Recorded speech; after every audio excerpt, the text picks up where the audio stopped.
जन वल्लभा गिरिवर धारी, जय गोपी जन वल्लभा गिरिवर धारी, यशोदानंदन व्रजजन रंजन, यशोदानंदन व्रजजन रंजन, यशोदानंदन व्रजजन रंजन, यमुना तीरावनचारी, जय राधा माधव कुंज बिहारी, हरे कृष्णा कृष्णा कृष्णा हरे हरे, हरे राम राम राम हरे हरे, हरे कृष्णा कृष्णा कृष्णा हरे हरे, हरे राम राम राम हरे हरे, हरे कृष्णा कृष्णा कृष्णा हरे हरे, हरे राम राम राम हरे हरे, हरे कृष्णा कृष्णा कृष्णा हरे हरे, हरे राम राम राम हरे हरे, राधा श्याम सुंदर राधा श्याम सुंदर राधे, राधा दामोदर राधा दामोदर राधे, कृष्ण बलराम जय जय वृंदावन धाम, गौर निताई जय गौर निताई जय गौर निताई गौर हरि बोल निताई गौर हरि बोल, जय जय प्रभुपाद जय जय प्रभुपाद, गीताय गौर प्रेमानंदे हरि हरि बोल। युग धर्म हरि नाम संकीर्तन की जय, जगत गुरु श्रील प्रभुपाद की जय, श्री श्री गौर राधा कृष्ण की जय। मंगलाचरण करेंगे। ओम ज्ञान तिमिरांधस्य ज्ञानांजन शलाकया चक्षुरुन्मिलितं येन तस्मै श्री गुरवे नमः।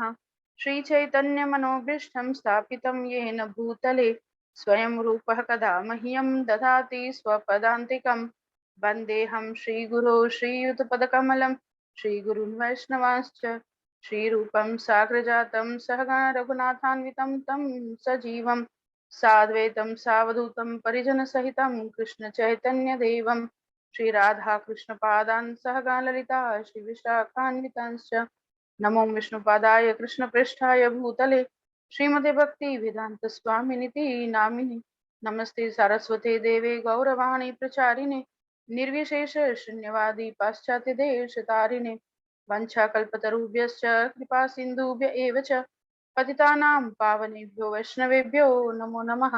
नमो महावदान्याय कृष्ण प्रेम प्रदायते कृष्णाय कृष्ण चैतन्य नामने गौरत्विषे नमः। हे कृष्ण करुणा सिंधो दीनबंधो जगत्पते गोपेश गोपिका कांत राधा कांत नमोस्तुते, तप्त कांचन गौरांगी श्री राधे वृंदावनेश्वरी वृषभानुसुते देवी प्रणमामि हरिप्रिये, नीलाचल निवासाय नित्याय परमात्मने बलभद्र सुभद्राभ्यां जगन्नाथाय ते नमः। जय श्री कृष्ण चैतन्य प्रभु नित्यानंद श्री अद्वैत गदाधर शिवासादि गौर भक्त वृंद, हरे कृष्णा कृष्णा कृष्णा हरे हरे, हरे राम राम राम हरे हरे। भगवद गीता महात्म्य पढ़ेंगे।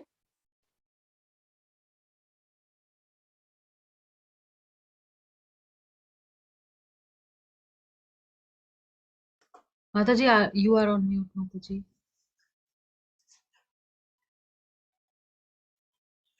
माता जी, आप म्यूट पे हैं. गीताध्ययनशीलस्य प्राणायामपरस्य च नैव सन्ति हि पापानि पूर्वजन्मकृतानि च बलिनिर्मुचनं पुंसां जलस्नानं दिने दिने सकृति ताम्रसि स्नानं संसारमलनाशनं गीता सुगीता कर्तव्या किमन्ये शास्त्रविस्तरे इधर या आ जाओ. स्वयं पद्मनाभस्य तो देख के मुखपद्माद्विनिसृता समझ में आएगा. भारतामृत सर्वस्वं विष्णुवक्त्राद्विनिसृतं गीता गंगोदकं पीत्वा पुनर्जन्म न विद्यते सर्वोपनिषदो गावो दुग्धा मेरे से पूरा गोपालनंदन सुबह का शुरू करा आठो ना, वर्ष इन्होंने कुछ खराब सुधीर्भोक्ता कर दिया. दुग्धम गीतामृतम महत् एकं शास्त्रं मतलब देवकी 55 से पुत्र 25 जने हो गए. एको देवो देवकी पुत्र एव एको मन्त्रस्तस्य नामानि यानि कर्माप्येकं तस्य देवस्य सेवा कौन सा चैप्टर हरे था? कृष्णा कृष्णा कृष्णा हरे हरे हरे राम राम राम हरे हरे। यदि श्रीमद् भगवद गीता महात्म्य की जय, सभी भक्तों की जय। बहुत बहुत स्वागत है सभी का। अग्रेस प्रेम प्रिया पद्मा देवी दासी एंड सोनू कुमार दुबे जी का भी स्वागत, तृप्ति जोलापरा और परज शुक्ल, इन सभी का स्वागत और धन्यवाद। आप लोग अपना इतना कीमती समय दे रहे हैं भगवान की वाणी को समझने के लिए। यस, हाउ हाँ. आर यू अग्रेस पद्मा प्रेम प्रेम प्रिय पद्मा माता जी? माता जी मेरे साथ प्रभु भी बैठे हैं, और दूसरा माता जी आज है ना, जो सोनू कुमार दुबे, तृप्ति माता जी और परज शुक्ल प्रभु जो हैं, ये नए हैं माता जी. ये नए ओके जुड़े हैं, इनका फर्स्ट टाइम है अपनी क्लास में माता जी. ओके, सभी का बहुत बहुत स्वागत। तृप्ति माता जी जुड़े रहे, मतलब जुड़ते रहते हैं, मैंने नोटिस भी किया है बीच में। She is my sister from Gujarat, okay, India. Sorry. Oh sorry माता जी, सॉरी. ओके माता जी, thank you so much. And Sonu Kumar Prabhu ji, परज शुक्ल प्रभु जी का भी बहुत बहुत स्वागत है। तो शैल वी स्टार्ट माता जी? यस माता जी, please. Okay, his grace Amit Prabhu ji का भी स्वागत है। ओके, तो हम है 4th chapter, next break down आपकी स्क्रीन पे आ रहा है, उसका शॉर्ट ओवरव्यू।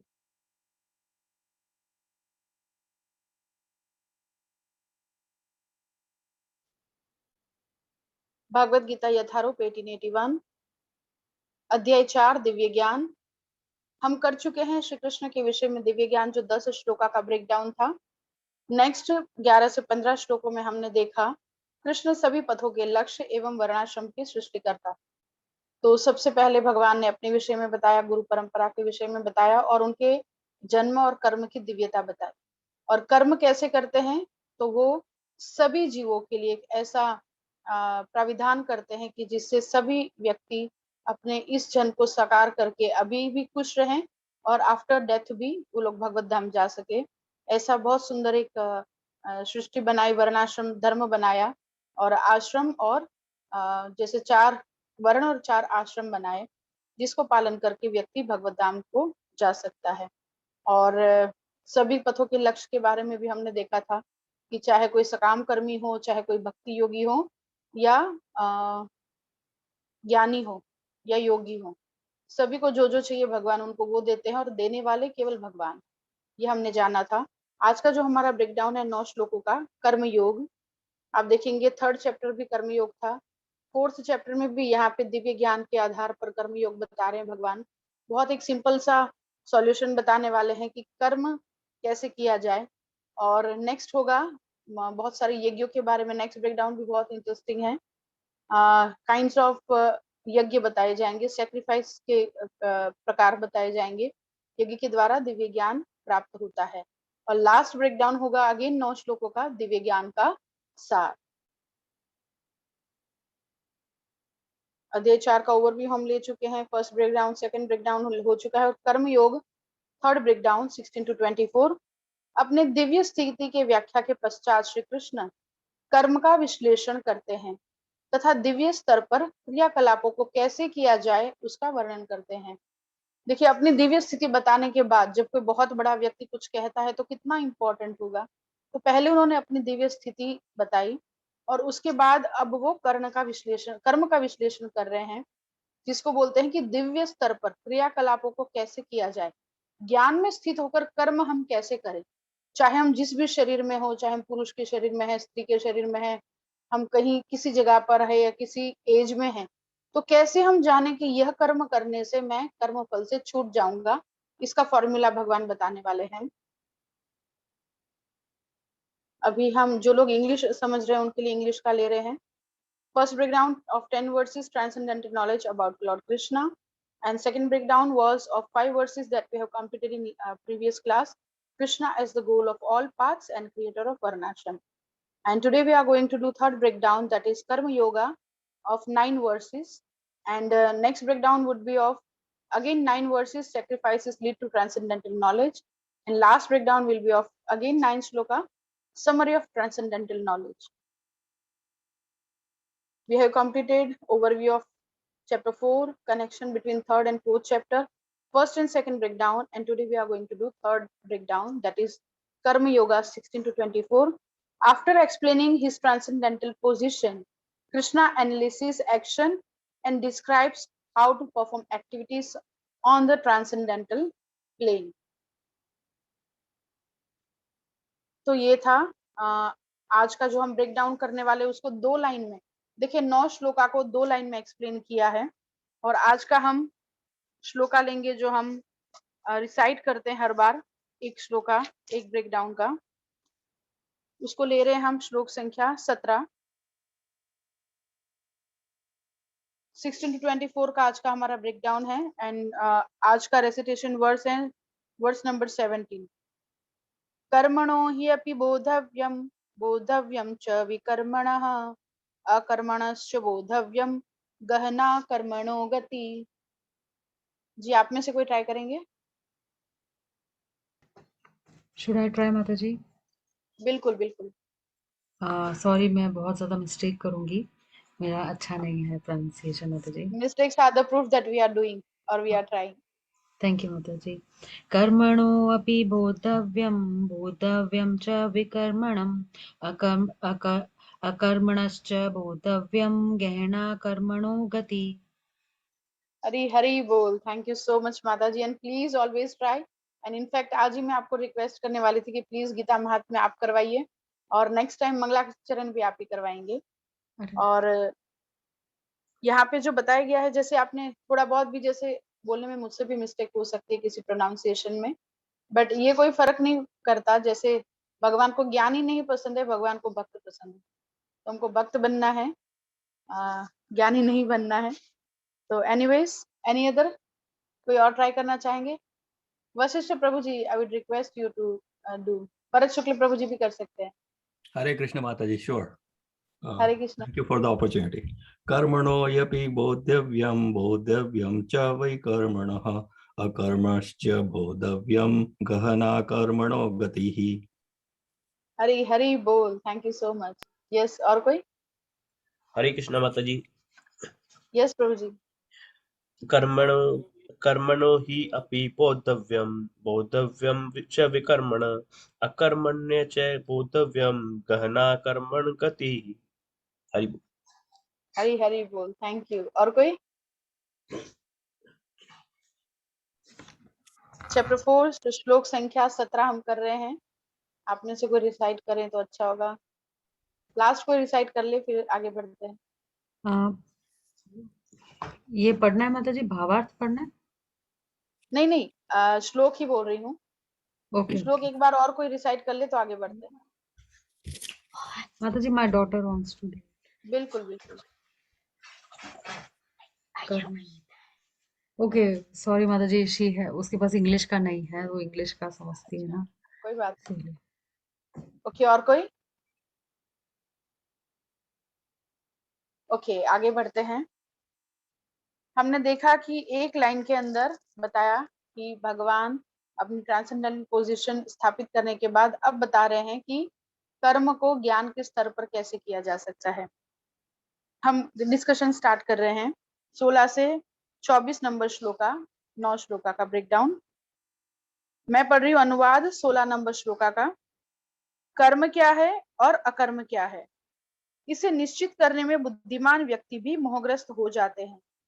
अतएव मैं तुमको बताऊंगा कि कर्म क्या है, जिसे जानकर तुम सारे अशुभ से मुक्त हो सकोगे। जैसे प्रीवियस श्लोका था 15 नंबर श्लोका, भगवान जो है वर्णाश्रम की सृष्टि करते हैं और उसके बाद यहाँ पे क्या बता रहे 15 नंबर श्लोका में, प्राचीन काल में समस्त मुक्त आत्माओं ने मेरी दिव्य प्रकृति को जान करके ही कर्म किया, अतः तुम्हें चाहिए कि उनके पद चिन्हों का अनुसरण करते हुए अपने कर्तव्य का पालन करो। पूर्व पूर्व पूर्व 3 बार यहाँ पे लिखा गया, अर्थात पूर्व आचार्यों को पालन करो, यानी कि महाजनगता ये न सपंथा, महाजन जिस पाथ पर गए हैं हमको उसको फॉलो करना है। तो यहाँ पे भगवान बता रहे हैं कि कर्म क्या है अकर्म क्या है यह निश्चित करने में तो बहुत बुद्धिमान व्यक्ति भी चक्कर खा जाते हैं। तो मैं ही तुमको बता देता हूँ कि तुम ऐसे कर्म करो। देखिए वर्ण और आश्रम के द्वारा भगवान ने एक सृष्टि को बनाया है ना, अब उसमें रहना कैसे है, क्योंकि विदाउट कर्म हम नहीं रह सकते, और कैसे कर्म करेंगे तो हम फंसेंगे, और कैसे कर्म करने से हम निकलते हैं भगवान ये बताने वाले हैं, ताकि तुम सारे अशुभ से मुक्त हो सकोगे। और अशुभ क्या है, अशुभ यह है कि हम यहाँ पे अपनी अवधि को बढ़ा रहे हैं, जहाँ पे हमको एक अवसर मिला है कि हम यहाँ से निकल सकते हैं, वहां पे हम अपनी अवधि को और बढ़ा रहे हैं। तो भगवान बोल रहे हैं कि हम अशुभ को जिससे तुम्हारा कोई अशुभ नहीं होगा। तात्पर्य में प्रभुपाद सेकंड पैराग्राफ में बोलते हैं, फर्स्ट पैराग्राफ में एक लाइन बहुत जरूरी है, लास्ट वाली लाइन, ऐसा कर्म स्वतंत्र क्यों नहीं होना चाहिए, इसकी व्याख्या अगले श्लोक में की गई है। हमको अपने आप डिसाइड नहीं करना चाहिए कि मुझे क्या करना है और क्या नहीं करना है। ऐसा क्यों होना चाहिए, ऐसा क्यों होता है, ये नेक्स्ट श्लोका में बताया है। लेकिन उससे पहले सेकंड पैराग्राफ का हम लास्ट 5 लाइंस पढ़ रहे हैं। अतः परंपरा के पूर्ववर्ती अधिकारियों के पद चिन्हों का अनुसरण करना आवश्यक है, अन्यथा बुद्धिमान से बुद्धिमान मनुष्य भी कृष्ण भावनामृत के आदर्श कर्म के विषय में मोहग्रस्त हो जाते हैं। मोहग्रस्त होना अर्थात भ्रम में आ जाना, हमको लग रहा है कि मैं ये सही कर रहा हूँ, लेकिन हम वो गलत कर रहे होते हैं और हम अपनी अवधि को यहाँ पे बढ़ा रहे होते हैं, तो इसको बोलते हैं भ्रम में हो जाना। इसलिए यहाँ पे बताया गया है, नेक्स्ट पैराग्राफ में प्रभुपाद बताते हैं कि धर्म क्या है ये हमको डिसाइड नहीं करना, धर्म तो साक्षात भगवत प्रणीतम, धर्म क्या है वो भगवान बताएंगे, और भगवान की वाणी को ही 12 महाजन बताते हैं, उसका नाम लिखा है नेक्स्ट पैराग्राफ में, तो हमको उन महाजनों को फॉलो करना है। 17 नंबर श्लोका, ऐसी एक्शंस हमको, मतलब कर्म क्या है अकर्म क्या है ये हमको क्यों नहीं डिसाइड करना चाहिए, क्योंकि ये इंट्रिकेट है, ये बहुत जटिल है। इसलिए भगवान 17 नंबर श्लोका में बता रहे हैं, कर्म की बारीकियों समझना अत्यंत कठिन है, अतः मनुष्य को चाहिए कि वह यह ठीक से जाने कि कर्म क्या है, विकर्म क्या है और अकर्म क्या है। हिज ग्रेस चंद्रगोविंद प्रभु जी ने एक बार क्लास ली थी, तो उन्होंने बताया था कि कर्म क्या है, जो शास्त्र में हमको करने के लिए बोला गया है वो सभी कर्म है, और उसको आप पुण्य कर्म भी कह सकते हैं। नेक्स्ट बताया विकर्म क्या है, तो विकर्म क्या है जिसको हम पाप समझते हैं, जो शास्त्रों में नहीं करने के लिए बोला है ना, एकादशी के दिन अन्न नहीं खाना है, और जो खाते हैं उनको गौ मांस खाने जितना पाप लगता है, तो एकादशी को हमको अन्न नहीं खाना है, और जो खाते हैं वो क्या करते हैं, पाप खाते हैं। शास्त्र में बताया भोग लगा के खाना खाना चाहिए, अगर हम ऐसा नहीं करते हैं तो हम क्या खाते हैं, अगेन हम पाप खाते हैं, है ना। तो इस प्रकार से विकर्म क्या है कि शास्त्र के नियम को तोड़ना या उसके विरुद्ध चलना, और अकर्म क्या है, अकर्म है भक्तिमय कर्म, जो हम भगवान के लिए करते हैं, जो हम अपने लिए नहीं करते हैं, वो है अकर्म। देखिए तात्पर्य में प्रभुपाद ने लिखा है कि संपूर्ण भगवद गीता का यही लक्ष्य है कि कृष्ण भावनामृत में कार्य करना। इस भावनामृत के विरुद्ध सारे निष्कर्ष एवं परिणाम विकर्म या निषिद्ध कर्म है। विकर्म यानी कि पाप कर्म का दूसरा नाम क्या है, निषिद्ध कर्म, जिसका निषेध बोला गया है कि ये नहीं करना, उसको पाप कर्म बोलेंगे। अर्थात भक्ति के अलावा जितना भी है वो सब पाप कर्म है, क्योंकि वो करने के लिए हमको यहाँ पे नहीं भेजा गया। 18 नंबर श्लोका, जो मनुष्य कर्म में अकर्म और अकर्म में कर्म देखता है वह सभी मनुष्यों में बुद्धिमान है, और वह सब प्रकार से कर्मों में प्रवृत्त रहकर भी दिव्य स्थिति में रहता है। अगर हमको लगता है कि कर्म करने से बंधन होता है तो हम कर्म करना ही छोड़ देते हैं। अर्जुन जी वही करने जा रहे थे कि मुझे युद्ध नहीं करना, क्योंकि युद्ध करने से उनको लग रहा था कि पाप लगेगा, तो युद्ध नहीं करेंगे। तो भगवान ने धर्म के अनुसार उनको क्या व्याख्या बताई कि तुम युद्ध नहीं करोगे तो युद्ध नहीं करने का तुमको पाप लगेगा, क्योंकि तुम क्षत्रिय हो, क्षत्रिय का अर्थ होता है रक्षा करना, अगर तुम नहीं करोगे तो कर्म नहीं करने का पाप लगेगा। है ना। तो जो बुद्धिमान व्यक्ति है वो क्या देखता है, कर्म में अकर्म, यानी कि जो भी कार्य भगवान की प्रसन्नता के लिए या भगवान की सेवा में किए जाते हैं, वो सारे ही कर्म जो है वो अकर्म है, यानी कि उसका कोई फल नहीं होता। जैसे हम नोटिस करते हैं कि हमारे घर में जब शादी होती है, बहुत सब खुश होते हैं, तब भी हमारे जो घर के सर्वेंट होते हैं उसको कोई लेना देना नहीं है। या घर में कोई चोरी हो जाती है, किसी की मृत्यु हो जाती है, मतलब सुख में हमारे सर्वेंट को कोई फर्क नहीं पड़ता, या दुख में हमारे सर्वेंट को कोई फर्क नहीं पड़ता। क्यों? क्योंकि उसका स्वामित्व नहीं है किसी भी चीज पर, तो वो तो अपना life as it is neutral होके जीता है। उसी प्रकार अगर हम दास का जीवन जिएंगे, जीवेरे स्वरूप है कृष्ण रे नित्य दास, हम जिस भी शरीर में है, जिस भी स्वरूप में है, हम सभी भगवान के दास हैं, और दास के रूप में रहेंगे तभी हम सुखी रहेंगे और हम न्यूट्रल रह पाएंगे। तो जितने भी कर्म हम भगवान के लिए करते हैं, क्योंकि यहाँ पे भगवान वो फॉर्मूला बताने वाले हैं 18 से लेके 23 नंबर श्लोका तक, कि कर्म के द्वारा कर्म के फल के प्रभाव में नहीं आना। जैसे आगे प्रभुपाद बताएंगे एक लास्ट श्लोका में इस ब्रेकडाउन के, कि जिस प्रकार से दूध खाने से पेट बिगड़ जाता है ना, हाजमा खराब हो जाता है, तो उसी दूध की आइटम, उसी दूध का एक प्रकार जो है दही, दही खाने से वो पेट की गड़बड़ ठीक हो सकती है। तो जिस दूध से पेट गड़बड़ हुआ है, उसी की एक प्रोडक्ट खाने से पेट को हम ठीक भी कर सकते हैं। उसी प्रकार हम कर्म के बंधन में फंसे हुए हैं, और उसी कर्म को करने से, कर्म को अलग तरीके से करने से, अलग चेतना के साथ करने से हम कर्म के बंधन से छूट सकते हैं। तो भगवान यही फॉर्मूला बता रहे हैं कि जो भगवान के लिए कर्म करता है वो किसी भी कर्म के बंधन में नहीं बनता। आज सोचिए, हम एक दो बच्चे के परिवार को पालते हैं, दो रोटी के लिए हम जितना कोशिश करते हैं, जितना हम कमाते हैं, उतने में हम कितने पाप कर बैठते हैं। एक छोटा सा परिवार पालन करने में हम क्योंकि हम अपने लिए कर रहे हैं, इसलिए हम बहुत पाप कर बैठते हैं। लेकिन जब वही चीज भगवान के लिए होती है, जैसे हम देखते हैं कि सभी संत या गुरु महाराज लोग कितने बड़े बड़े मंदिर बनवाते हैं, गौशालाएं चलाते हैं, गुड फॉर लाइफ चलता है, मतलब एक परिवार से तो बहुत बहुत बहुत बड़ा ये कर्म होता है ना, बहुत ज्यादा वाइड कर्म है ये। लेकिन फिर भी एक भी कर्म का उनको बंधन नहीं लगता। क्यों? क्योंकि वो कृष्ण की तृप्ति के लिए, कृष्ण की संतुष्टि के लिए कर रहे हैं। और अकर्म में कर्म देखता है का अर्थ क्या है, कि मैं ये शरीर नहीं हूं, मैं आत्मा हूं, और मुझे जो है यहाँ पे शरीर चलाने के लिए ही जो कर्म करना है वो भी मुझे कृष्ण अर्पण, यानी कि कृष्ण का स्मरण करते हुए ही करना है।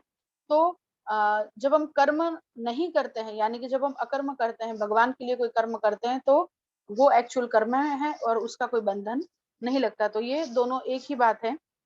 तात्पर्य में प्रभुपाद लिखते हैं 4 नंबर श्लोका में, अकर्म का अर्थ है किसी कर्म के फल के बिना।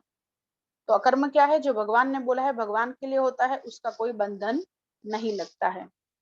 19 number shloka, detached to sense gratification, ऐसा कर्म जो होता है या ऐसा कर्म करने वाला व्यक्ति जो होता है, वो इंद्रिय तृप्ति से सर्वथा रहित और ईर्षा रहित भी होता है। तात्पर्य उसका अनुवाद में पढ़ रही हूँ 19 नंबर श्लोका। जिस व्यक्ति का प्रत्येक प्रयास, उद्यम इंद्रिय तृप्ति की कामना से रहित होता है, उसे पूर्ण ज्ञानी समझा जाता है। उसे ही साधु पुरुष ऐसा करता कहते हैं, जिसने पूर्ण ज्ञान की अग्नि से कर्म फलों को भस्मसात कर दिया है। देखिए हम क्या कर रहे हैं, हम छोटे छोटे कर्म करके भी बड़ी बड़ी दीवारें खड़ी कर रहे हैं हमारे भगवत प्राप्ति के बीच में। लेकिन जब हम कृष्ण के लिए कर्म करते हैं, तो आगे पीछे के सारे कर्म फलों को वो जला देता है। हम कभी कभी हमारे जीवन में थोड़ा बहुत दुख आता है, तो हमको लगता है कि पता नहीं ऐसे कैसे मैंने पाप किए होंगे कि मेरे साथ ये हो रहा है ना। लेकिन सच बताए तो जितने हमने पाप किए हैं ना, वो तो अभी जितने जितने पकते जा रहे हैं, उतने इंस्टॉलमेंट्स में हमको उसका फल मिल रहा है। अगर जितने पाप हमने टोटल में किए ना इतने जन्मों में, अगर उतना कर देना, उसका अगर फल मिल जाए, तो शायद यहाँ पे ही हमारा, बोलते हैं ना कि ब्लास्ट हो जाए। इतना ज्यादा पाप कर्म हम कर चुके हैं। और ये ऐसा है कि जैसे बहुत बड़ा भूसे का एक गोडाउन भरा है, और उसमें कोई एक माचिस लगा दे तो कैसे सारा भस्म हो जाएगा। उसी प्रकार जब हम कृष्ण के लिए कर्म करते हैं, तो आगे पीछे के सारे कर्म फल नाश हो जाते हैं। देखिए वैसे तो हम हमारी डेस्टिनी को भुगतते हैं ना, जो हमने पिछले कर्म किए हैं। लेकिन भक्ति करने से सारी डेस्टिनी चेंज हो जाती है। हरे कृष्णा सोनू कुमार जी, राधे राधे राधे राधे राधे कृष्णा। तो वो भस्म हो जाते हैं। अगर ये नहीं होता तो सोचिए भक्ति की प्रभाव क्या होता है ना। अगर फिर भी हमको भक्ति करने के बाद भी हमारी डेस्टिनी को ही भुगतना है, तो फिर भक्ति की शक्ति क्या होगी। तो डेफिनेटली भक्ति की शक्ति यही है कि हम कर्म फल को बदल सकते हैं, और यही हमने भूमिका में भी पढ़ा था। लास्ट पैराग्राफ लाइन में पढ़ रही हूँ 19 नंबर श्लोका के तात्पर्य में, भगवान की नित्य दासता के इस ज्ञान के विकास की तुलना अग्नि से की गई है। ऐसी अग्नि एक बार प्रज्वलित हो जाने पर कर्म के सारे फलों को भस्म कर देती है। कौन सी अग्नि? भक्ति की। और ऐसा नहीं है कि इसमें हमको बाहर जाके कुछ करना है ना। अगर घर में भी हम घर परिवार का भी पालन पोषण एक निमित्त बनकर करते हैं, जैसे गुरु महाराज जी डेली प्रार्थना करवाते हैं कि यदि आप चाहें तो हे भगवान, आप यदि आप चाहें तो हम ये मंदिरों का निर्माण करने में निमित्त बन सके। तो इस प्रकार से करने वाले तो कृष्ण है, हमको हर वस्तु में कृष्ण की सेवा को देखना है। परम पूज्य राधानाथ स्वामी महाराज जी कहते हैं कि अगर कोई व्यक्ति भक्ति करता है, भगवान की सेवा के लिए जीता है, तो वो टॉयलेट जाता है वो भी भक्ति है, वो सोता है वो भी भक्ति है ना। क्योंकि सोता क्यों है? वो शरीर निर्वाह के लिए सो रहा है कि थोड़ा नींद इस शरीर को चाहिए, उतना नींद में ले लूंगा तो फिर मैं कृष्ण की सेवा अच्छे से कर पाऊंगा। तो नींद भी इसलिए लेता है कि शरीर को मेंटेन करने के लिए, और ऐसा सोना भी भक्ति है। टॉयलेट जाता है क्योंकि शरीर स्वस्थ रहेगा तो उत्साह से सेवा कर पाएगा, तो उसका टॉयलेट जाना भी भक्ति है। तो इस प्रकार से हर कर्म भक्ति बन जाता है अगर हम निमित्त, जैसे भगवान कहेंगे आगे अर्जुन जी को, आगे के चैप्टर्स में, लास्ट वाले चैप्टर्स में, कि निमित्त मात्र भव्य सव्य साची, यानी कि तुम हे अर्जुन, तुम केवल निमित्त बनो। करना तो मैंने है, किया तो मैंने है, लेकिन तुमको सिर्फ निमित्त बनना है। तो हमको भी अपने घर परिवार का पालन पोषण करने में एक प्रोपराइटर की तरह, यानी कि एक मालिक की तरह हमको नहीं रहना है, हमको एक दास की तरह रहना है कि मैं यहाँ पे इनकी सेवा में हूँ। तो फिर आप देखिए घर का पालन पोषण करने में भी हमको कोई दोष नहीं लगेगा। 20 नंबर श्लोक आज है वो साधक स्टेज का श्लोक है, आप उसमें नोट डाउन कर सकते हैं। 4.20 साधक स्टेज एंड 21 एंड 22 इज सिद्ध स्टेज। अपने कर्म फलों की सारी आसक्ति को त्याग कर सदैव संतुष्ट तथा स्वतंत्र रहकर वह सभी प्रकार के कार्यों में व्यस्त रहकर भी कोई सकाम कर्म नहीं करता। देखिए स्टार्टिंग स्टेज होता है जब हम भक्ति से जुड़ते हैं, सकामता है ना, हम कुछ चाहते हैं रिटर्न में, लेकिन अपने कर्म फलों की सारी आसक्ति को त्याग कर, हम तो कर्म से भी आसक्त हैं, उसके फल से भी आसक्त है, लेकिन फल को आसक्त नहीं रहना। जो भी कुछ करना है, जैसे बोलते हैं ना, give your best and leave rest, best दो अपना और बाकी सब भगवान पे छोड़ दो।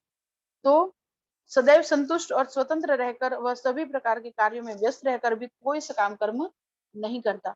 ऐसा व्यक्ति जो केवल एक इंस्ट्रूमेंट की तरह कार्य करता है और स्वतंत्र रहकर भी वो संतुष्ट और स्वतंत्र रहता है। क्यों? क्योंकि वह किसी भाव से जुड़ा हुआ नहीं है कि मुझे इससे कुछ चाहिए।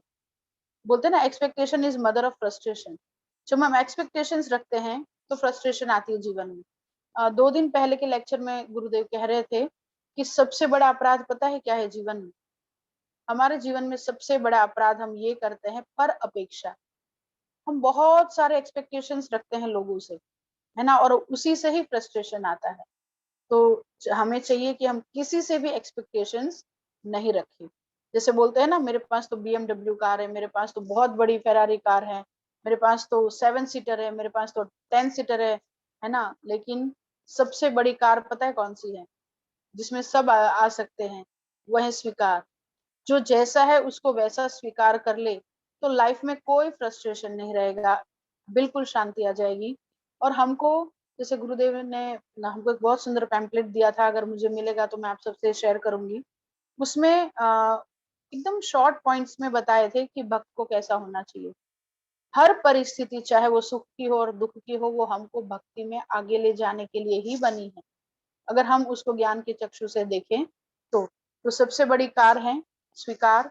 हमको हर परिस्थिति, हर सिचुएशन को स्वीकार करना चाहिए एज इट इज। हर व्यक्ति को स्वीकार करना चाहिए, वो जैसा भी है ना। वन वे ट्रैफिक आप कह सकते हो इसको, कि मुझे अपना रोल प्ले करना है बेस्ट, फिर सामने वाला क्या कर रहा है वो जान, है ना। जैसे हमको पता है, बहू को ये पता है कि परफेक्ट सास कैसी होनी चाहिए, वाइफ को ये पता है कि परफेक्ट हस्बैंड को कैसा होना चाहिए, हस्बैंड को ये पता है कि परफेक्ट वाइफ को कैसा होना चाहिए। ये सब एक्सपेक्टेशंस है। जो सारे जीवन को स्पॉइल करती है। बहू को ये नहीं पता कि अच्छी बहू उसको कैसा होना चाहिए, या वाइफ को ये नहीं पता कि अच्छी वाइफ कैसी होती है, हस्बैंड को ये नहीं पता अच्छा हस्बैंड कैसा होता है ना। सबको दूसरे का रोल परफेक्ट कैसा होना चाहिए वो पता है। तो ऐसा व्यक्ति जो हर जगह पे एक्सपेक्टेशंस रखता है या अपने कर्म का फल चाहता है ना। हम किसी को बर्थडे में 200 रुपए की कोई चीज गिफ्ट देते हैं तो हम बदले में उम्मीद रखते हैं कि ये 200-250 का तो दे, अगर उससे कम देगा तो हम फ्रस्ट्रेटेड हो जाते हैं। तो सकाम जो कर्म फलों की आसक्ति है उसको त्यागना, वहां से आती है शांति। तो यहाँ पे ऐसा व्यक्ति संतुष्ट और स्वतंत्र रहता है क्योंकि वो एक्सपेक्टेशन ही नहीं है, बदले में कुछ नहीं चाहिए। और जब ये कार्य भगवान के लिए हो रहा है तो इसका कोई फल भी नहीं है। और जैसे मैंने अभी एग्जांपल में बताया कि एक नौकर कैसे खुश रहता है, उसको हमारे घर में शादी है तो कोई मतलब नहीं, उसको हमारे घर में किसी की डेथ हो गई या चोरी हो गई उसको कोई फर्क नहीं पड़ता। क्यों? क्योंकि उसको उसका स्वामित्व नहीं है तो उसको फर्क नहीं पड़ेगा। उसी प्रकार हमको भी फर्क नहीं पड़ेगा अगर हम कृष्ण की दासत्वता को स्वीकार कर ले। और ये साधना का स्टेज है, साधक का स्टेज है। साधक का स्टेज कैसा होना चाहिए? उसको कर्म फल से आसक्ति नहीं रखनी चाहिए और उसको कार्य ऐसे करने चाहिए जो कृष्ण के लिए हो, चाहे वो अच्छा लगे चाहे अच्छा नहीं लगे। शुरू में जब करना किसी को अच्छा नहीं लगता, लोग ये भी पूछते हैं माता जी ये बहुत बड़ा श्लोक है, कोई छोटा वाला श्लोक नहीं है, राम राम बोल दो तो 16 क्या 32 माला कर लेंगे, लेकिन आप पूरा मंत्र हरे कृष्ण कृष्ण कृष्ण हरे हरे, हरे राम राम राम हरे हरे, इतना बड़ा श्लोक बोलेंगे तो हम इसकी 16 माला कैसे करेंगे, है ना। लेकिन हिज ग्रेस चंद्रगोविंद प्रभु जी ने बहुत अच्छा बताया था, तो हमारे तो मन वचन और कर्म से हम इतने पाप करते हैं कि नर्क जाना हम सबका कंफर्म है। लेकिन जो व्यक्ति 16 माला जप करता है वो गारंटेड है कि वो कभी नर्क में नहीं जाएगा। तो कितना बड़ा अपॉर्चुनिटी है हमारे पास कि हम अगर 16 माला जप करते हैं तो हमको नर्क नहीं जाना पड़ेगा। तो देखिए कि शुरू में अच्छा नहीं लगता, लेकिन साधक का जो स्टेज होता है ये करना है, साधना करनी है। नहीं अच्छा लगता ब्रह्म मुहूर्त में उठना है, नहीं अच्छा लगता लेकिन जब करना है। जैसे प्रभुपाद एग्जाम्पल देते थे, जॉन्डिस के जो बीमार व्यक्ति होते हैं पेशेंट, उनको गन्ना जूस उनका रेमेडी है, लेकिन गन्ना जूस मीठा होते हुए भी उनको कड़वा लगता है क्योंकि वो रोगग्रस्त हैं, फिर भी पीते रहते हैं। तो धीरे धीरे उनको गन्ना जूस भी मीठा लगने लग जाता है क्योंकि अब वो ठीक हो रहे हैं।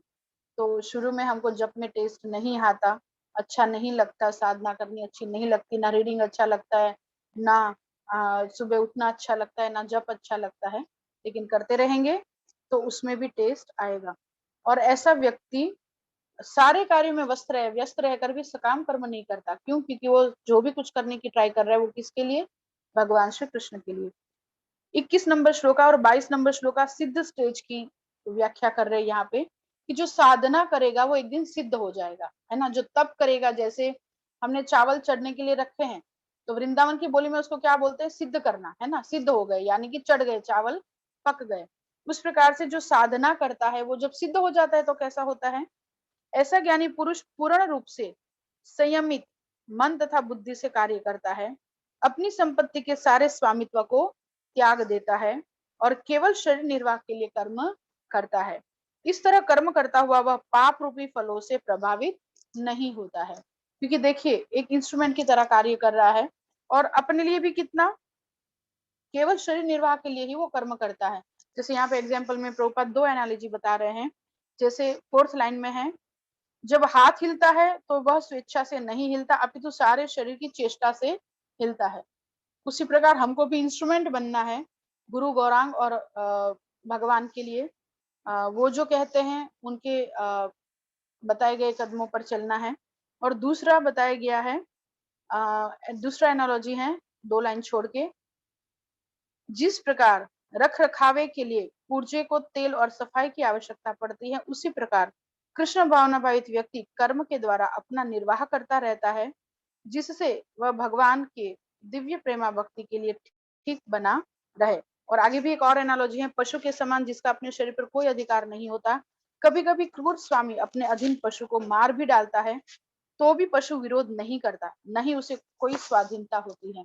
तो यहाँ पे कंप्लीट डिपेंडेंस ऑन कृष्णा, भगवान कृष्ण पे आधार रखना है हमको। इसकी बात की गई है कि वह व्यक्ति कितना कार्य करता है जितना भगवान चाहते हैं। तो जैसे एक शरीर कितना हिलता है, हाथ कितना हिलता है, जितनी एक शरीर की चेष्टा होती है। हाथ अपनी मर्जी से नहीं हिल सकता, उसी प्रकार जो भक्त होता है वो किस चेष्टा के लिए कार्य करता है, भगवान की संतुष्टि के लिए। दूसरा वो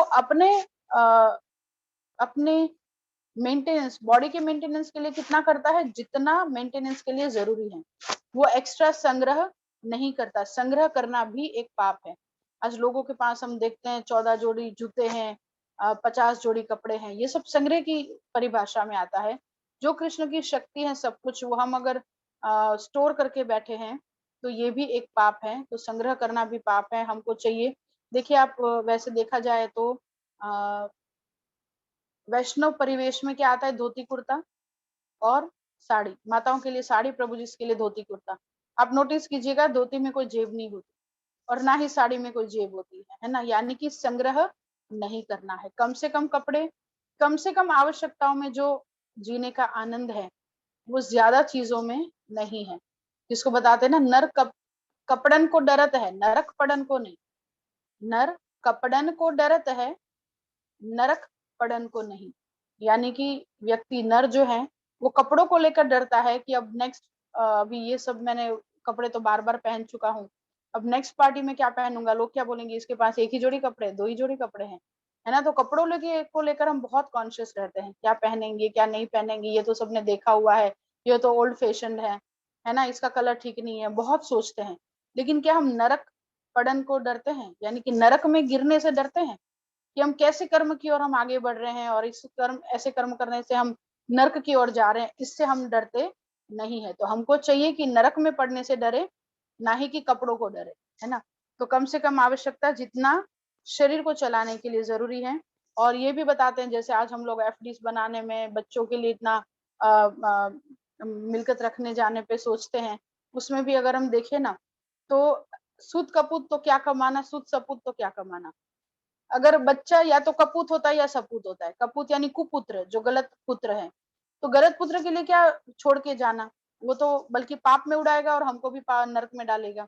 और अगर सुपुत्र है, अच्छा पुत्र है, तो भी क्यों छोड़ के जाना, वो तो खुद कमाएगा। तो नेक्स्ट पीढ़ी के लिए भी बल्कि सोचने की मनाही है इसमें।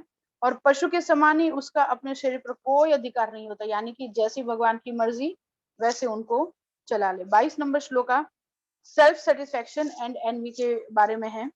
जो स्वतः होने वाले लाभ से संतुष्ट रहता है, जो द्वंद्व से मुक्त है और ईर्ष्या नहीं करता, जो सफलता तथा असफलता दोनों में स्थिर रहता है, वह कर्म करता हुआ भी कभी बंधता नहीं है। इसको बताते हैं, आवत हर्ष न उपजे, जावत शोक न होय, ऐसी रहनी जो रहे, घर में जोगी होय। कोई नई चीज आई तो ना खुशी है, ना कुछ चला गया तो गम है।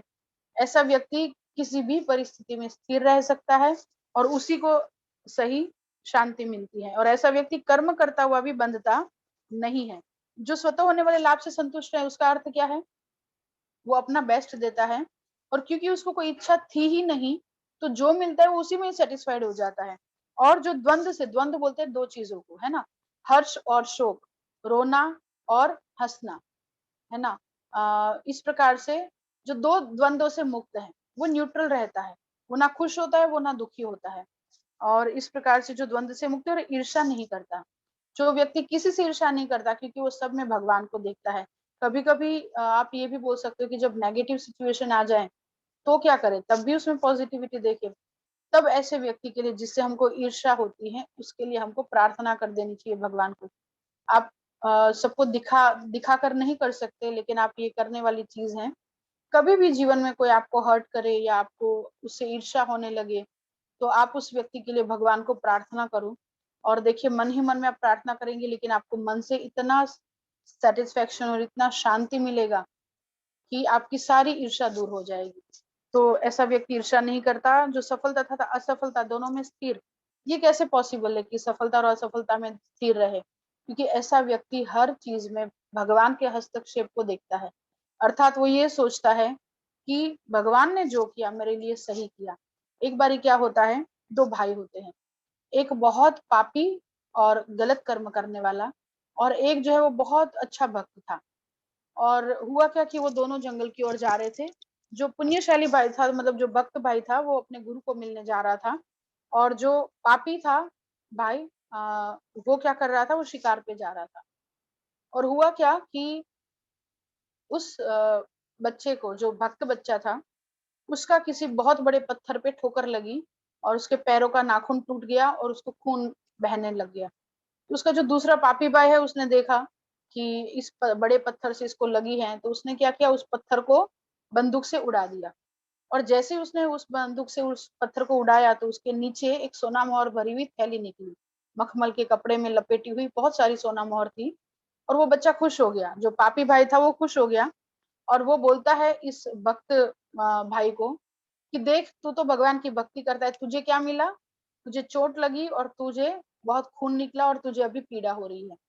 और देख, मैं तो पापी हूँ, मैं तो गलत काम करता हूँ, तू बोलता है ऐसा नहीं करना चाहिए, ऐसा नहीं करना चाहिए, मैं तो वो सब करता हूँ, फिर भी मुझे तो सोना मोहर मिली।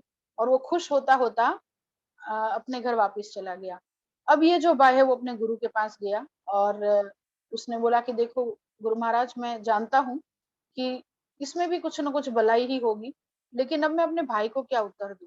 उसने मुझे ये सुनाया कि तू तो भक्त है, फिर भी तेरे को दुख मिला और तेरे साथ बुरा हुआ, और मैं पापी हूँ फिर भी मेरे साथ अच्छा हुआ, तो इसका मैं उसको क्या जवाब दूं। तो गुरु महाराज ने उसको बताया कि तुम्हें जो चोट लगी है वो आगे जाकर तुमको कोई कबीले के व्यक्ति गिरफ्तार करने वाले थे, वो बलि चढ़ाने के लिए तुमको लेके जाने वाले थे, लेकिन उसके बदले तुम्हारा एक पैर का नाखून ही कटा। और जो तुम्हारा भाई है वो आगे जाके बहुत सारे जानवरों का शिकार करके और ज्यादा धन कमाने वाला था, लेकिन उसको थोड़ी सी सोना मोहर मिल गई और वो खुश होके चला गया। अर्थात जो भक्त व्यक्ति था उसका बड़ा नुकसान होने वाला था, वो छोटा हो गया था, और जो अभक्त था उसको बड़ा न फायदा होने वाला था, लेकिन उसको थोड़ा सा फायदा मिलके वो उसमें ही खुश हो गया। तो इस प्रकार से जो भक्त होता है वो हर स्थिति में यही सोचता है, अगर दुख आता है तो वो सोचता है इससे ज्यादा आने वाला था लेकिन कम है अभी, और अगर सुख आता है तो वो सोचता है कि भगवान की कृपा है। तो इस प्रकार से हम सफलता और निष्फलता दोनों में ही स्थिर रह सकते हैं। एक बारी क्या हुआ, गुरु महाराज ये घटना बताते हैं कि एक भक्त था, वो बहुत रो रहा था। तो प्रभुपाद ने बोला कि आप क्यों रो रहे हो। बोलते मैंने कोई जगह थी वहां पे, वो चार रास्ता पे खड़े होके पुस्तक वितरण करने के लिए खड़े थे, बट नहीं हो रहा था। उस दिन उनका एक भी पुस्तक नहीं बिका। तो बहुत रो रहे थे कि मैंने बहुत प्रयास किया प्रभुपाद, लेकिन पुस्तक नहीं बिका। तो प्रभुपाद ने बोला कि तुमको रोना नहीं, कि तुमको खुश होना चाहिए क्योंकि तुमने प्रयास किया, और भगवान प्रयास को भी देखते हैं। तो तुमको अगर पुस्तक नहीं भी बिकी तब भी तुमको खुश रहना है, तुमको न्यूट्रल रहना है। इस प्रकार से जैसे बताया ना कि सफलता और असफलता, चाहे असफलता मिले तो भी उसको भगवान की कृपा समझ के आगे बढ़ना चाहिए। 23 नंबर श्लोका, जो पुरुष प्रकृति के गुणों के प्रति अनासक्त हैं और जो दिव्य ज्ञान में पूर्णतया स्थित हैं, उसके सारे कार्य ब्रह्म में लीन हो जाते हैं। अब यहाँ पे भगवान यज्ञ का इंट्रोडक्शन दे रहे हैं, क्योंकि आगे जो है 25 नंबर श्लोका ऑनवर्ड्स भगवान यज्ञ के बारे में बताने वाले हैं। कितने टाइप के यज्ञ होते हैं, हमने तो एक ही यज्ञ देखा है कि वो यज्ञ वेदी बनी होती है और उसमें हम आहुति डालते हैं और यज्ञ होता है। हमने वही यज्ञ उसी को यज्ञ मानते हैं, लेकिन कितने प्रकार के यज्ञ होते हैं ये नेक्स्ट ब्रेकडाउन में आएगा। 25 श्लोका से आगे जाके 25 से 33 में यज्ञ के प्रकार आएंगे। तो अभी भगवान यज्ञ को इंट्रोड्यूस कर रहे हैं कि जो पुरुष प्रकृति के गुणों के प्रति अनासक्त हैं और जो दिव्य ज्ञान में पूर्ण स्थित है, उसके सारे कर्म ब्रह्म में लीन हो जाते हैं, अर्थात उसके दिव्य ज्ञान प्राप्त हो जाता है। और 24 नंबर श्लोका, जो व्यक्ति कृष्ण भावनामृत में पूर्णतया लीन रहता है, उसे अपने आध्यात्मिक कर्मों के योगदान के कारण अवश्य ही भगवत धाम की प्राप्ति होती है।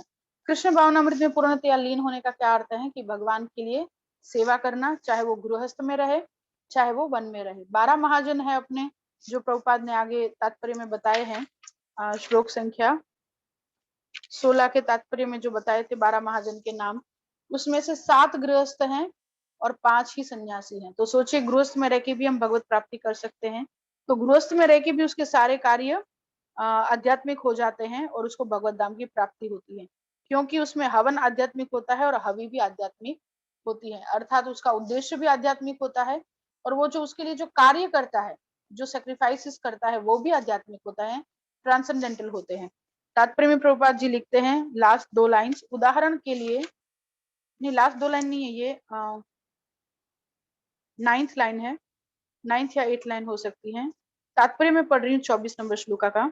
उदाहरण के लिए यदि कोई रोगी दूध की बनी वस्तुओं से अधिक खाने से पेट की गड़बड़ी से ग्रस्त हो जाता है तो उसे दही दिया जाता है, तो दूध ही से बनी अन्य वस्तु है। उस प्रकार कर्म से जिससे हम बंधे हैं उसी कर्म को हमको छुड़वाता है। लास्ट में 8 लाइन्स पढ़ रही हूँ इसी पैराग्राफ की।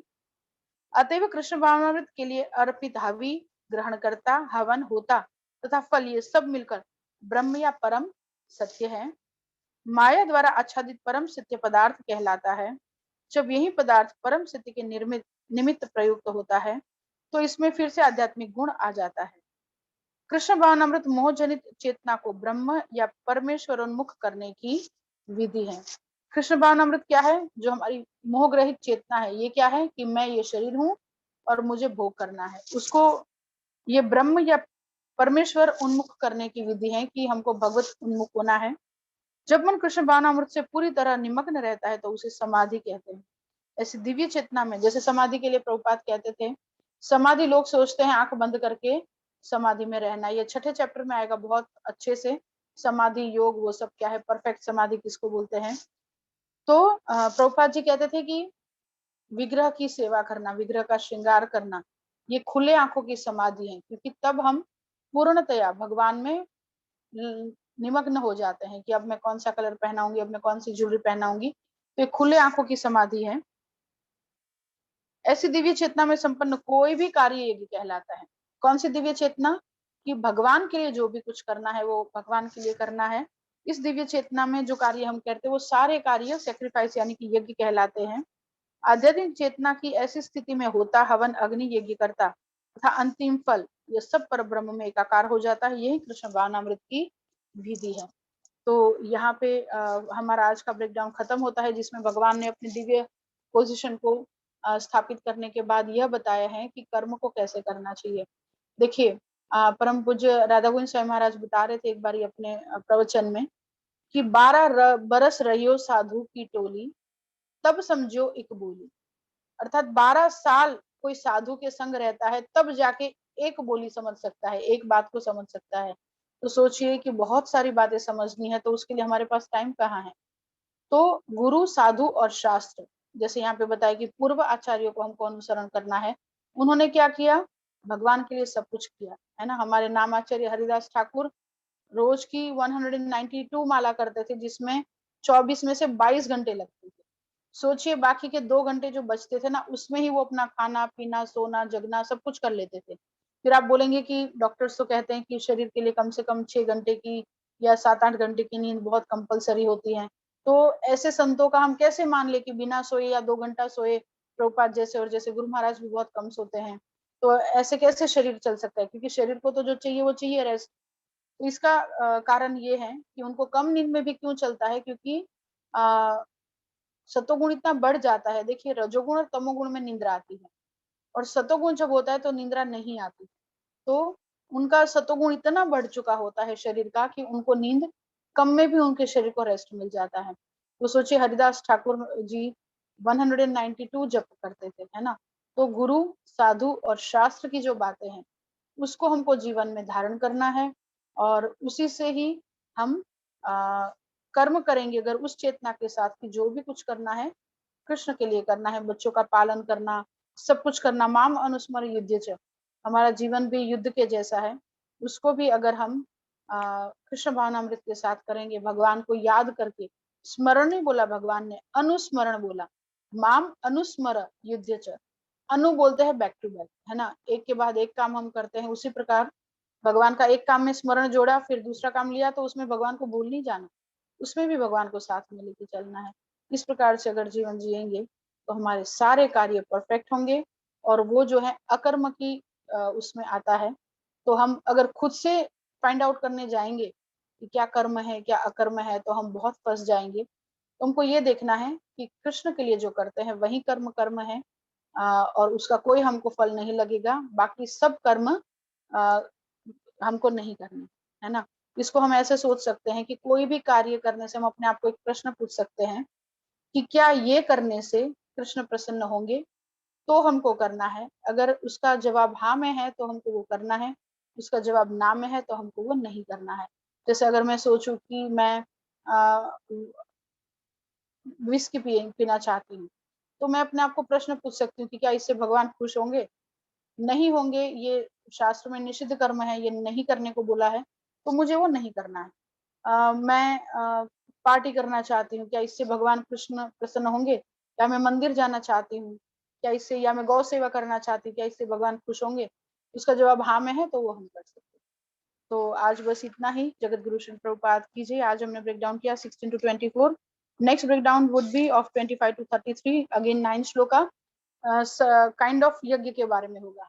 भगवान ने अगर चाहा तो नेक्स्ट वीक हम जब मिलेंगे तो इसके ऊपर चर्चा होगी। Thank you so much. 10 minutes left, 1 घंटा पूरा होने में। अगर किसी का कोई प्रश्न है, किसी का कोई एडिशन है तो बता सकते हैं। ओवर टू यू अग्रेस प्रेम प्रिया पद्मा माता जी। हरे कृष्ण। सभी वैष्णव को दंडवत प्रणाम and heartly thanks Bhatt Vashishtha ji, Hasmukh भाई, जोलापरा, बिरसा नारायण दीदी, तृप्ति एंड अमित प्रभु, एवरीवन। हरे कृष्ण। हरे कृष्ण माता जी, बहुत बहुत धन्यवाद माता जी, बहुत ही सुंदर तरीके से आपने बताया।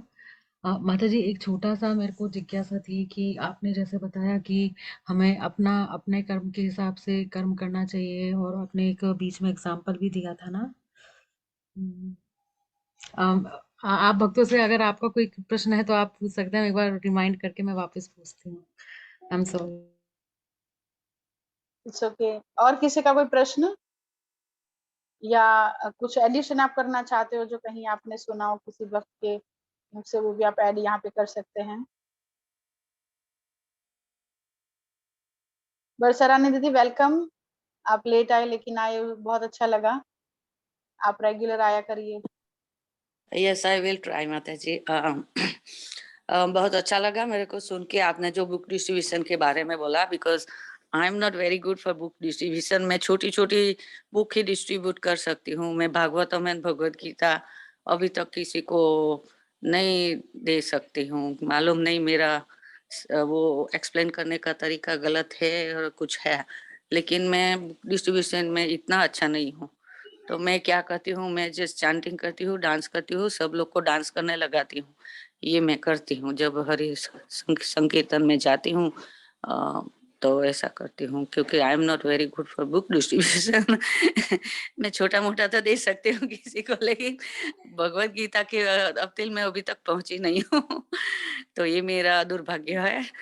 और नहीं क्या नहीं है, माता आपने जी, बोला कि प्रयत्न करते रहो, वो कृष्णा देखते हैं। तो we always trying very hard whatever we can so ये आपके पास सुनने का बहुत अच्छा लगा। और overall the class is very good always as usual. माता जी, मेरे को बहुत सुनना अच्छा लगता है, बट क्या है, कार्तिक में थोड़ा बहुत इधर उधर हो जाते थे ना, जी जी बहुत प्रोग्राम बिल्कुल। ये ऐसे सर्विसेज होती है। तो अभी हम जी जी, ज्वाइंट हो गए रेगुलरली माता जी। थैंक यू सो मच माता जी। एक्चुअली पता है, आप डिसहार्टन बिल्कुल कभी मत होया करिए। हम जीत तो तभी जाते हैं जब कृष्ण की सेवा में हम आगे बढ़ते हैं, है ना। अभी हम उधमपुर गए थे, वहां पे बुक डिस्ट्रीब्यूशन हम लोग कर रहे थे, तो एक नए डिवोटी जुड़े थे। उन्होंने मुझे बोला, माता जी मुझे शर्म आती है, तो मैं कैसे करूं, मैं जाऊं कि नहीं जाऊं? तो मैंने बोला आप जाओ, कल्याण होगा। तो बोलते किसका कल्याण होगा? मैंने बोला अगर सामने वाला बुक ले लेता है तो उसका कल्याण होगा, क्योंकि उसके पास प्रभुपाद की और भगवान की बुक्स आ जाएगी, उसका डेफिनेटली कल्याण होगा। प्रभुपाद की बुक्स तो टाइम बम बोली जाती है, कभी ना कभी फटती जरूर है, यानी कि अपना प्रभाव जरूर दिखाती है। तो मैंने बोला अगर लेंगे तो उनका कल्याण होगा, अगर नहीं लेंगे तो आपका कल्याण होगा।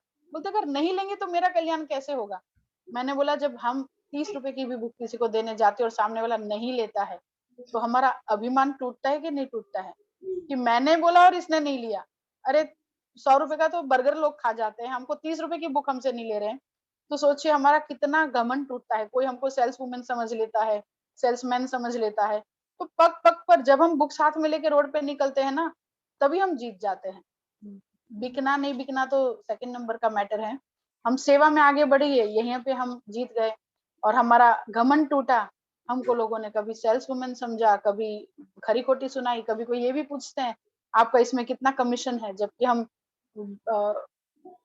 उसके प्राइस टू प्राइस देते हैं, बल्कि हम अपने खुद के पैसे डाल के गरीब लोगों को सस्ते में भी देते हैं। लेकिन फिर भी लोग क्या सोचते हैं इनका भी कोई कमीशन होगा, है ना। तो ये सब सहन करने से हमारा घमंड टूटता है, हमारा अभिमान टूटता है। तो लेता है तो सामने वाले का कल्याण, अगर हमसे कोई नहीं लेता है तो हमारा कल्याण। तो बरसा रानी दीदी, always be positive and you are very enthusiastic lady. आप प्लीज बने रहिए ऐसी सेवा में। और सबको डांस करवाना, तो पता है जैसे आप बोल रहे हो आप सबको नचा सकते हैं, ये तो सबसे बड़ी सेवा है। क्योंकि द्वारिका महात्म्य नामक पुस्तक में लिखा है, ये भक्ति रसामृत सिंधु में इसका वर्णन है कि जब कोई किसी को नचाता है या कोई नाचता है, ऐसे हाथ ऊपर करके नाचते हैं तो ऊपर के लोग पवित्र हो जाते हैं। हम जिस जमीन पर पैर करके नाचते हैं तो नीचे के लोग पवित्र हो जाते हैं। और हमारे मतलब सगे संबंधियों के भी पाप कटते हैं अगर हम नाचते हैं तो। सोचिए कितना फल है इसका। तो बरसा रानी दीदी, you are collecting so much mercy of lord Hari. Always be enthusiastic. Thank you. Hare Krishna माता जी। हरे Krishna. For Yes, encouraging. any other? हरे कृष्णा। माता जी, आई हैव अ क्वेश्चन। आपने कर्म, अकर्म और विकर्म के बारे में बताया, तो कर्म तो मुझे जी, क्लियर हो गया, विकर्म और अकर्म एक बार दोबारा समझा सकती है एग्जांपल के साथ? डेफिनेटली प्रभु जी। कर्म is what which is prescribed इन शास्त्र। तो शास्त्र, राइट? शास्त्र में करने के लिए बोला है, जैसे एकादशी का व्रत रखना है, जन्माष्टमी का व्रत रखना है, या झूठ नहीं बोलना है, सच बोलना है, ये सब जो है ये शास्त्र की बातें हैं, ये कर्म है। और ये पुण्य कर्म है, ये करने चाहिए, है ना। और एक होता है पाप कर्म, जो शास्त्र के विरुद्ध है, इसको बोलते हैं निषिद्ध या विकर्म। जो शास्त्र में नहीं करने के लिए बोला है कि मांस नहीं खाना है फिर भी हम खाते हैं, या तो एकादशी पे अन्न नहीं खाना है, गौ हत्या, गौ मांस खाने जितना पाप लगता है एकादशी को अन्न खाने से, तो उस दिन व्यक्ति अन्न खाता है ना। तो ऐसे ऐसे कार्तिक में जैसे ब्रह्मचर्य व्रत का पालन करना है तो कार्तिक में ही भोगी बनना है। तो ऐसे जो जो भी शास्त्र के ऑपोजिट कार्य है उसको निषिद्ध या विकर्म कहते हैं। और अकर्म कहते हैं जो भगवान की भक्ति के लिए कार्य किया जाता है, वो ना पुण्य कर्मों की कैटेगरी में आता है ना पाप में आता है, वो आता है भक्ति में। और भक्ति का कोई फल नहीं होता, क्योंकि पुण्य का फल होता है स्वर्ग प्राप्ति, अच्छा जन्म मिलता है, अच्छा पैसे वाले परिवार में जन्म, सुंदरता मिलना, अच्छा स्वास्थ्य मिलना, अच्छा परिवार मिलना, ये पुण्य कर्म के फल है। बहुत ज्यादा पुण्य किए हैं तो स्वर्ग भी जा सकते हैं, लेकिन अगर पाप करते हैं तो उसका, अगर थोड़े पाप किए तो उसका फल क्या है? कुरूपता, हेल्थ प्रॉब्लम्स या फैमिली प्रॉब्लम्स, कोर्ट केसेस, ये सब पाप का फल है। और भक्ति का फल क्या है? भगवत धाम। तो कर्म इज प्रिस्क्राइब ड्यूटीज, तो शास्त्र में जो बताई गई है प्रिस्क्राइब ड्यूटीज। विकर्म दैट इज ऑपोजिट कर्म, जो नहीं करने के लिए बोला है वो करना, यानी कि पाप कर्म। और अकर्म बोलते हैं भक्ति, जो भगवान के लिए होता है। I hope thank you. Clear हुआ या होगा। यस यस माता जी, I am very much clear. Thank you माता जी। हरि बोल।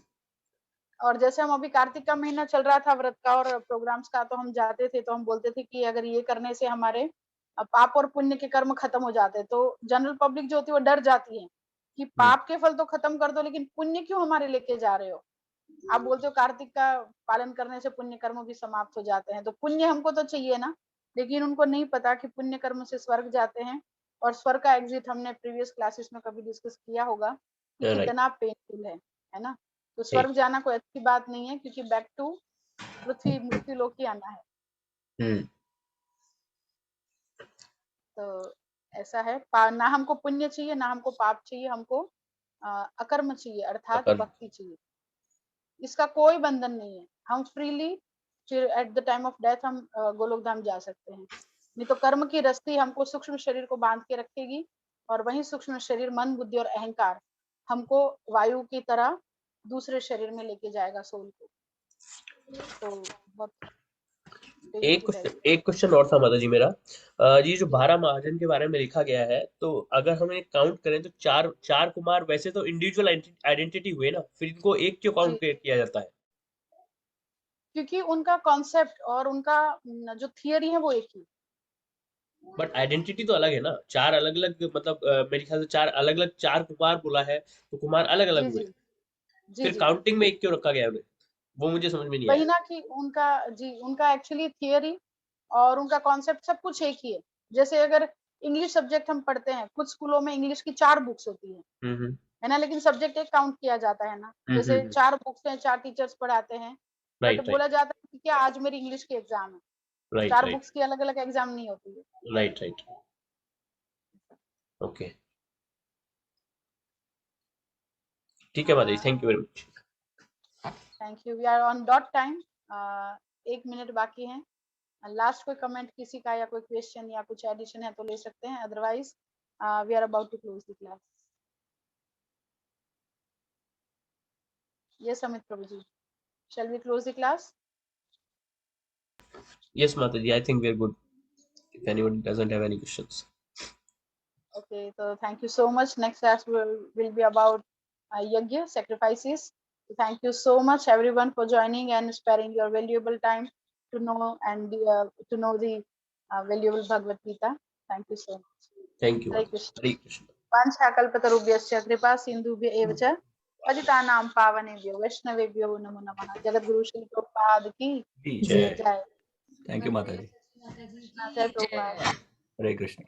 हरे जय कृष्ण। प्रभुपाद। हरे हरे कृष्णा। हरे कृष्ण माता जी।